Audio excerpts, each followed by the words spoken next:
જૂનાગઢમાં 15 વર્ષની બાળકીને સિંહણે ફાડી ખાધી, જેને લઈને સમગ્ર પંથકમાં ચકચાર મચી છે।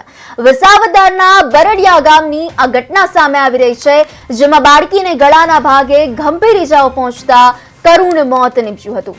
બાળકીના પિતાએ સિંહણ પાસેથી બાળકીને છોડાવી હતી, પરંતુ મૃતદેહને પીએમ માટે વિસાવદર હોસ્પિટલમાં ખસેડવામાં આવ્યો અને આ ઘટનાને પગલે વન વિભાગ પણ દોડતું થયું છે।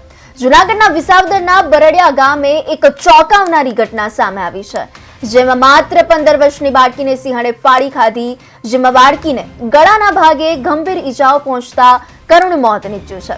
બાળકીના પિતાએ સિંહણ પાસેથી બાળકીને છોડાવવાનો પ્રયાસ કર્યો હતો, પરંતુ અંતે બાળકીનું મોત થયું છે।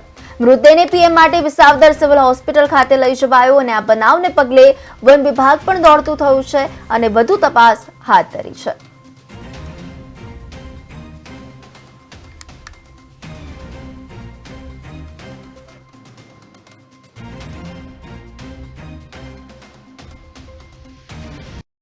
બે દીકરીઓ હતી, એ ગામમાંથી એની વાડી આવતી હતી, તો એક સિંહણે સુવેરની અંદરથી આવી અને મોટી દીકરી 15 વર્ષની એને સુવેરા દઈને અંદર મારી નાખી અને 5-6 ગાડી આવી, 3 પિંજરા આવ્યા અને આખો સ્ટાફ આવ્યો 15-20નો અને એ જંગલ ખાતાવાળા અત્યારે બધી જે સુવેર છે પતરિકામાં એ મોડર પેક કરી દીધી અને સિંહને પકડવા માટે કાર્ય આવી।